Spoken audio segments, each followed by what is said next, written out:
Happy Father's Day to all our dads and grandpas out there. I'm going to preach a homily on the Father as it is seen in our gospel today and really all the readings. There's been this deal on the internet and so forth about what is a woman, and some of the responses are absolutely ridiculous. I'm not going to get into that. I'm going to put it out there. What is a father? What is a father? Let's take a look. Let's take a look in our readings. What is a father? In our first reading, we have Moses as father, that early father in the Bible. He receives a message from God and then shares it with the children, in a sense, the flock. Moses went out with the people. He led the people out of slavery. And oddly enough, he's buried on Mount Nebo somewhere, we don't know where. And in one book of the Bible, it says that the Ark of the Covenant is also buried there on Mount Nebo. And Mount Nebo is a mount that you can see from Jericho, and from Mount Nebo you can see the promised land. Then in the second reading we have Paul. He is the great apostle. He's referred to as such by the ancient Christians, the great apostle and father.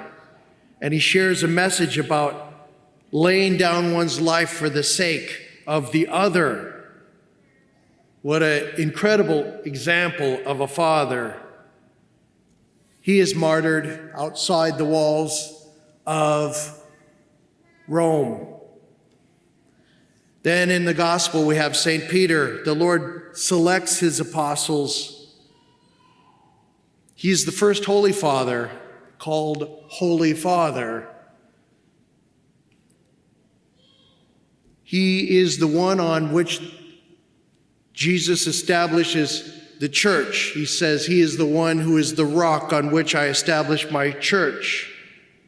He was crucified upside down, tradition holds, on the Vatican Hill. We hear about Andrew. He is the brother of Simon Peter, and they were both called the son of Jonah. Could be another reference to their father's name, John. It could be a reference to that original Jonah for spiritual reasoning. He's the first disciple called by the Lord. And after the resurrection, he preached the gospel to places like Greece and Byzantium. And he was crucified on an X-shaped crucifix, which is what tradition holds. And if you see the banding on the chasuble, especially traditional chasubles like this X shape is called the St. Andrew's Cross. He's the patron saint of Russia and Scotland. If we remember, like, that place of pilgrimage for a lot of men, the original place where golf came from, the sport of golf, is St. Andrew's, and it has that reference back to St. Andrew the Apostle. We have St. James, the son of Zebedee. He's the brother of John. He was called one of the sons of thunder because James and John, when they came to that Samaritan town and they didn't want to receive Jesus, he said, "Shall we call down thunder and lightning upon the people?" And the Lord said, "No, it's not for you to do. Let's just move on, son of thunder."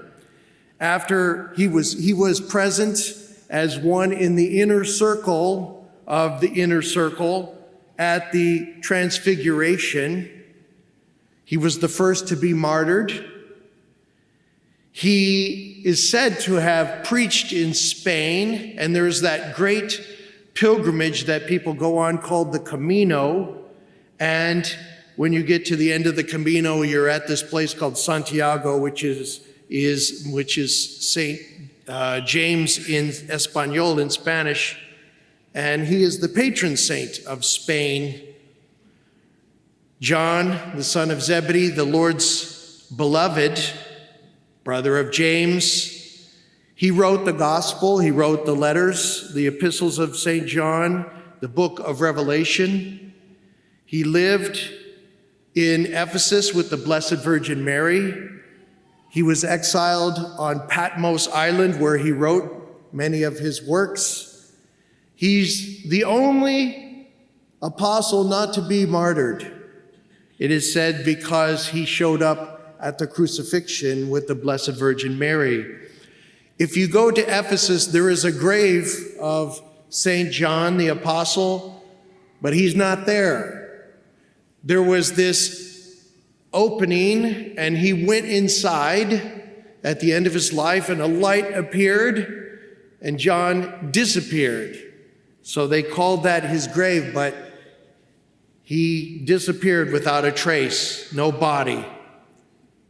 Saint Philip, he is the disciple of John the Baptist, we see in the Gospels.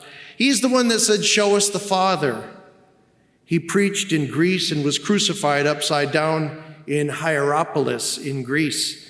You know what? I'm not sure. Hierapolis is in Turkey, if I'm not mistaken. Nonetheless, he's not to be confused with the St. Philip that we hear about in the Acts of the Apostles. St. Philip we hear about in the Acts of the Apostles is St. Philip the deacon.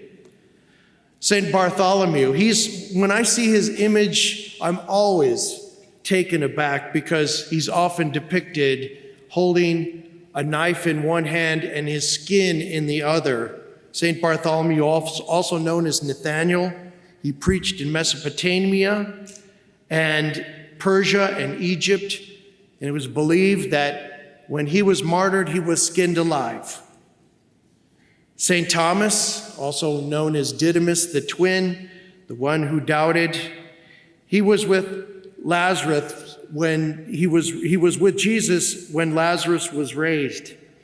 And he's the one that coined that phrase that even though he was the doubter, he's the one that put his finger in the hands of the Lord and his hand in his side, and he said, I remember it in Spanish because it's so prominent when you go to Mass in places of Latin America, and they say during the elevation of each individual species after the consecration, Señor mío y Dios mío, my Lord and my God. And I said last week that St. Pius X offered a partial indulgence for those who say that either out loud or in their heart during the individual consecrations. What a gift. I haven't seen anywhere where that was rescinded or abrogated, so I believe that partial indulgence is still available. Matthew the tax collector, also called Levi, he was the author of the first gospel. He preached in Judea and then in Ethiopia, and he was martyred there. What I like about St. Matthew is he's the patron saint of tax collectors, he's the patron saint of accountants, he's the patron saint of bankers and bookkeepers. So oftentimes when the Finance Council gathers, we pray to St. Matthew. St. James, the son of Alphaeus, the other James, he was the Bishop of Jerusalem. He wrote the letter of James, the epistle. Brother of the Lord, he was called.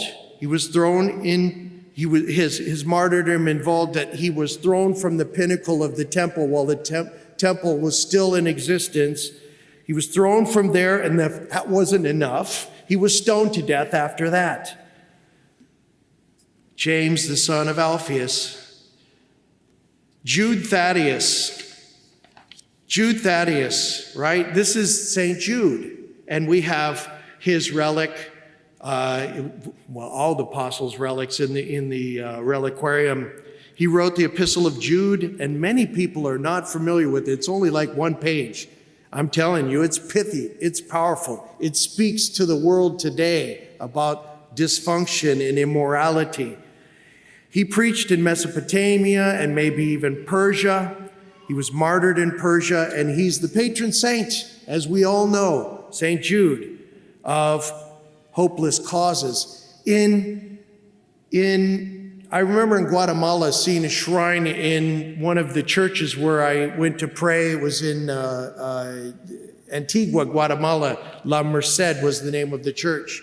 There was a shrine there, and I was like trying to figure out what, and they called him San Judas. And you're like, Saint Judas? Really? And then the pieces came together eventually.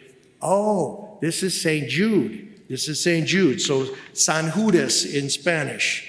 Simon of Cana, he is the zealot, the one that was with the Pharisees and so forth, or like the Pharisees in, you have to hold fast to the law.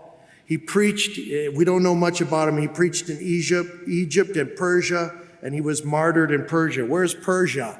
That's where Iran is now. We have all these fathers, and again, they're on display in our reliquarium chapel. If you walk in, you just go to the back wall. All of them are there, first and second class relics. What is a father? What is a father?